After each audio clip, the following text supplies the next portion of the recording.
Umami na rin sa wakas si Andrea, ipinakita niyang mismong live kontra mismo kay Catherine Bernardo. Dito talaga napag-alaman na totoong mga sinasabi niya dahil siya mismo sa sarili niya inamin niya.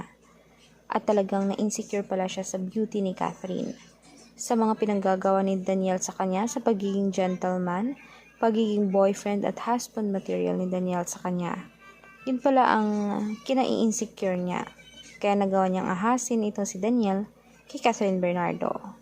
Ngayon naman ay hindi pala boto si Carla Estrada sa kanya. Dahil nga matagal naman talagang naging magjowa ang dalawa, sina Catherine at DJ, 11 years na at almost 12 years na silang mag-on. Ngayon lamang sila nasira dahil lamang sa isang babae na talagang todo ang pagiging martyr kay Daniel. Mahal na mahal niya si Daniel at siya pa talagang pumupunta sa bahay ni Daniel, sa condo mismo nito. Kaya naman mapapatunayan naman ni Daniel iyan na si Andrea ang may gusto at tila nadala lamang siya. Hindi naman niya umano ginugusto at talagang nagkasala lamang siya at deserve naman umano niya ng second chance. Kung saan sinabi naman ni Kat na may second chance itong si Daniel.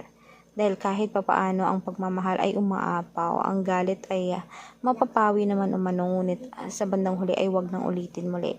Kaya for more videos, mag-subscribe, i-like at i-share mismo ito. Salamat mga kanetasen.